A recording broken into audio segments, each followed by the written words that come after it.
जय श्री कृष्णा। आज वैशाख मास की द्वादशी तिथि है। आज के दिन मोहिनी एकादशी व्रत का पारण किया जाएगा, अर्थात जिस किसी ने भी मोहिनी एकादशी का व्रत रखा है वो आज अपना व्रत खोलेंगे। ऐसे में पारण का समय रहेगा सुबह 5:34 से लेकर 8:16 तक। जिस किसी ने भी यह व्रत रखा है उन्हें तुलसी माता की कथाएं अवश्य सुननी चाहिए, तभी व्रत का पूर्ण फल मिलता है। तो आइए आज हम सुनते हैं तुलसी माता की कथाएं। आइए अब सुनते हैं तुलसी माता की ये कथा। तो प्रेम से बोलिए तुलसी माता की जय हो। एक बुढ़िया थी जो रोज तुलसी को सींचने जाती थी, और जब वो जाती तो तुलसी माता से कहती कि हे तुलसी माता, सत्य की दाता, मैं तेरा बिरवा सींचती हूँ, मुझे बहू दे, पीले रंग की धोती दे, मीठा ग्रास दे, वैकुंठ में वास दे, अच्छी मौत दे, चंदन का काठ दे, अच्छा राज दे, खाने को दाल भात दे, और 11 एकादशी के दिन कृष्ण का कांधा दे। बुढ़िया माँ की यह बातें सुन तुलसी माता सूखने लगी।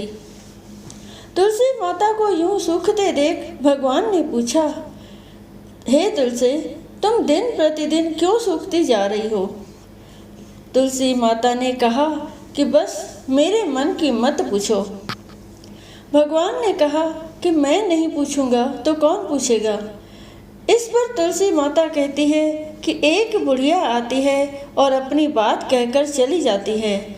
मैं उसकी सभी बातें पूरी कर दूंगी, लेकिन कृष्ण का कांधा कहाँ से लाऊंगी? भगवान कृष्ण बोले कि वह मरेगी तो अपने आप ही कांधा देने आऊँगा, तुम बुढ़िया माई से यह बात कह देना। इसके बाद बुढ़िया मर गई। बुढ़िया के मरने पर सारा गांव इकट्ठा हो गया और उसका अंतिम संस्कार आने पर उसे उठाने लगे, लेकिन वह बहुत भारी हो गई, जिससे उसकी अर्थी टस से मस नहीं हुई। सभी बोले कि यह तो बहुत संस्कारी थी, बहुत पूजा पाठ करती थी, कोई पाप नहीं किया, फिर यह इतनी भारी कैसे हो गई?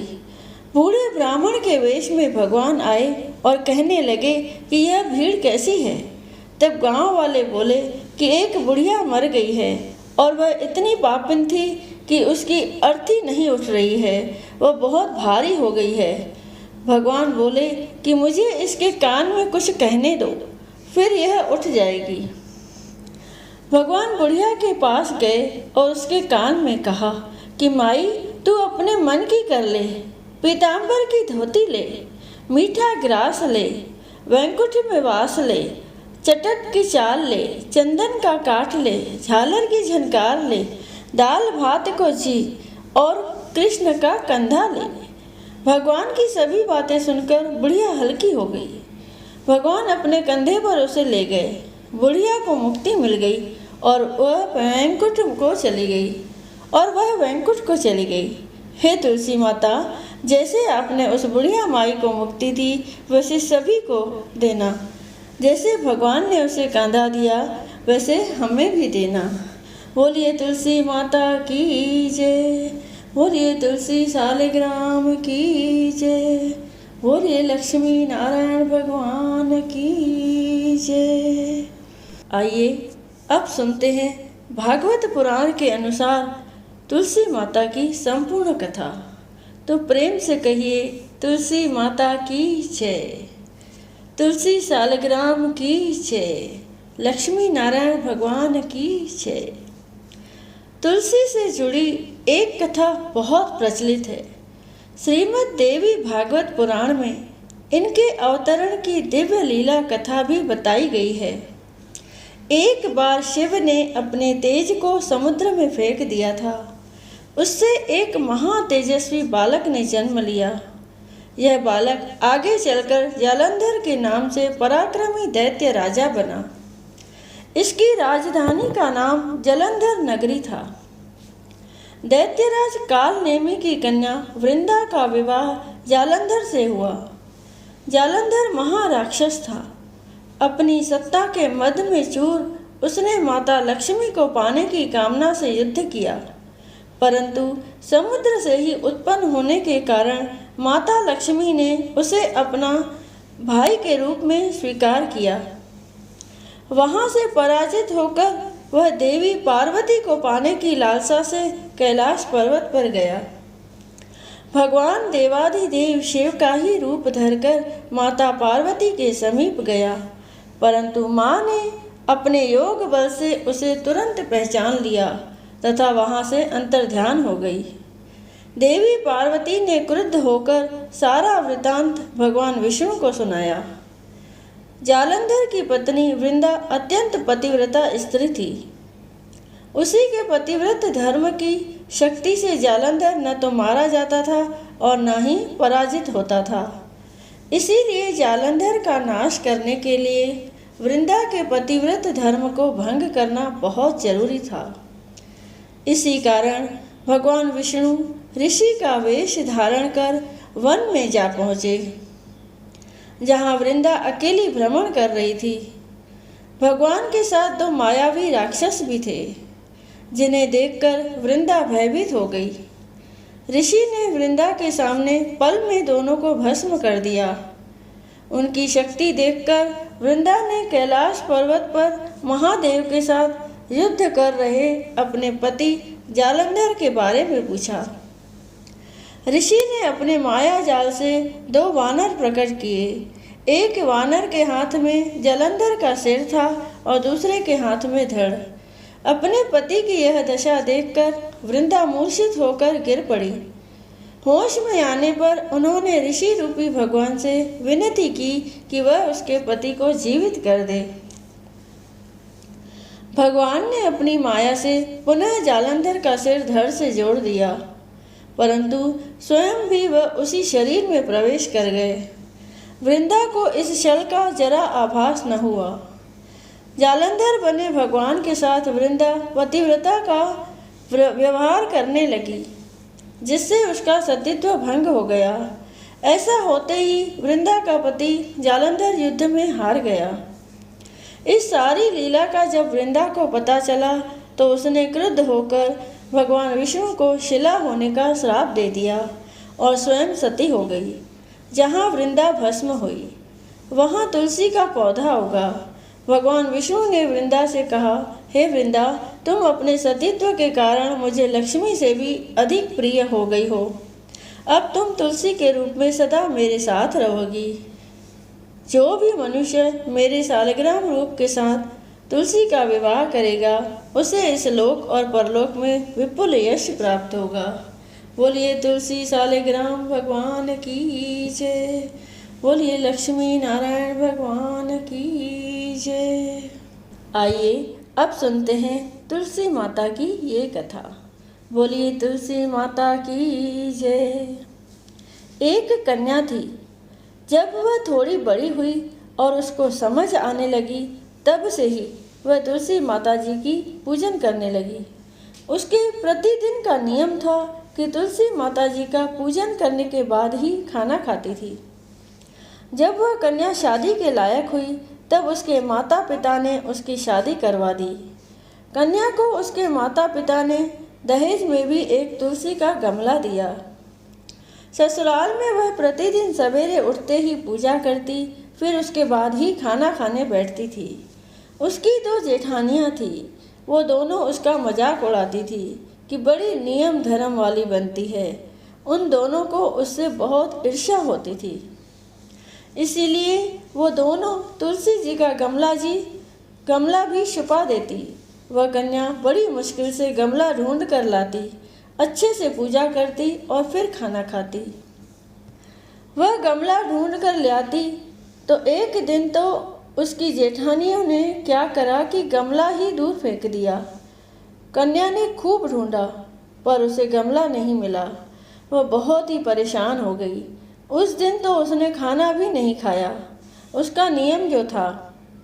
उस कन्या की सच्ची भक्ति देखकर तुलसी माता उससे बहुत प्रसन्न हो गई और उसके कमरे में तुलसी माता का गमला प्रकट हो गया। अगले दिन सुबह जब उठी तो क्या देखती है कि उसके खाट के चारों कोनों पर तुलसी माता का गमला आ गया है। यह देखकर वह तो बहुत प्रसन्न हो गई कि अब मेरी तुलसी माता को कोई चुरा नहीं सकेगा। पूजन करने के लिए भी कहीं और जाना नहीं पड़ेगा और कोई मेरी तुलसी माता को फेंक भी नहीं सकेगा।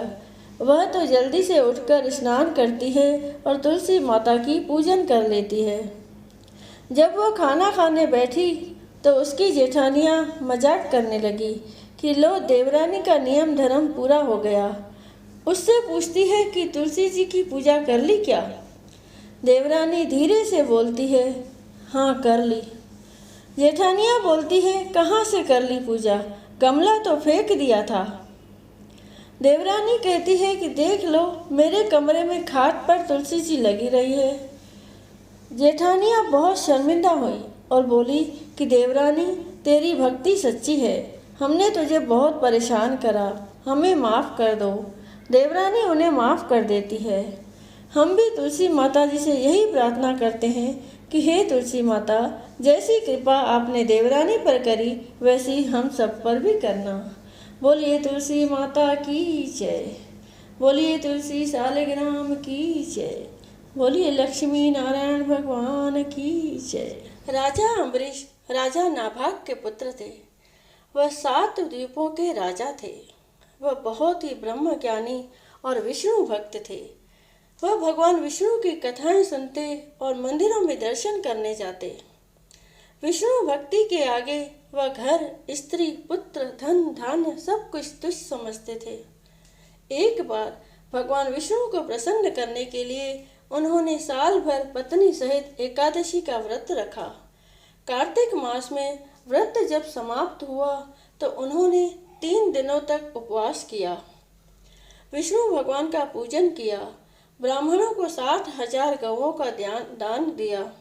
संत महात्माओं को दान दिया और उन्हें भोजन करवाकर संतुष्ट किया। राजा अम्बरीश जब ब्राह्मणों को भोजन करवाने के पश्चात पारण करने लगे तो उसी समय दुर्वासा ऋषि अतिथि के रूप में वहां आ गए।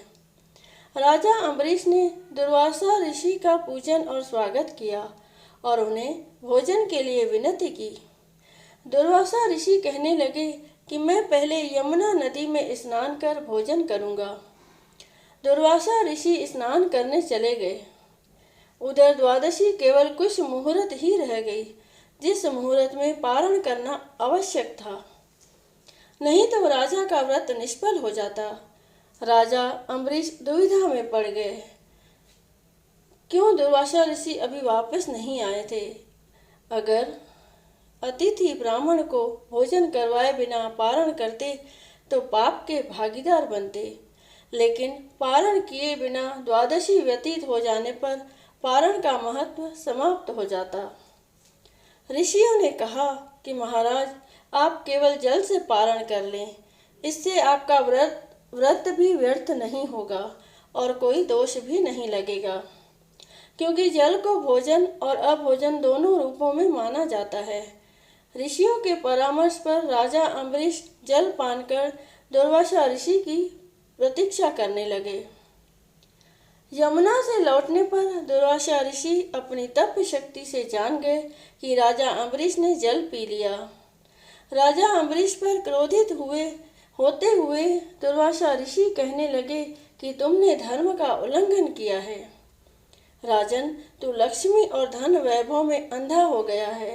तुमने मुझे भोजन का निमंत्रण दिया और घर आए अतिथि को भोजन कराए बिना स्वयं भोजन कर लिया। इस कुकर्म का फल तुझे जरूर भोगना पड़ेगा। दुर्वासा ऋषि ने अपने जटा को उखाड़कर उससे कालाग्नि के समान कृत्य को बनाया, जो राजा की ओर दौड़ी। राजा अपने स्थान से तिल भर भी नहीं हटे। उसी क्षण भगवान विष्णु ने अपने भक्त की रक्षा के लिए अपना सुदर्शन चक्र भेजा, जिसने कृत्या को उसी क्षण जला दिया और सुदर्शन चक्र फिर दुर्वासा ऋषि की ओर मुड़ गया। दुर्वासा ऋषि जान बचाने के लिए भागे, लेकिन जहाँ भी दुर्वासा ऋषि जाते चक्र उनका पीछा करता रहा। ब्रह्मा जी की शरण में गए तो ब्रह्मा जी कहने लगे कि विष्णु जी के तेज से मैं आपको नहीं बचा सकता। भगवान शिव के पास गए तो भगवान शिव कहने लगे कि विष्णु जी के चक्र से तुम्हें बचाना मेरे वश में नहीं है, तुम भगवान विष्णु की शरण में जाओ। दुर्वासा ऋषि वैकुंठ धाम में गए। भगवान विष्णु के चरणों में वंदना कर कहने लगे कि साधुओं पर कृपा करने वाले प्रभु, मुझ अपराधी की क्षमा करें, मुझ अपराधी की रक्षा करें। मैंने आपके प्रिय भक्तों को कष्ट पहुंचाया है, इसके लिए मुझे क्षमा करें, भगवान मेरी रक्षा करें। भगवान विष्णु कहने लगे, तुमने वास्तविकता जानते हुए भी मेरे भक्तों को कष्ट पहुंचाया है। मेरे भक्त मुझे बहुत प्रिय हैं। तुम्हारी रक्षा का एक ही उपाय है, तुम राजा अम्बरीश से क्षमा मांगो। यदि वह तुम्हें क्षमा कर दे तो समझो तुम्हारी रक्षा हो गई।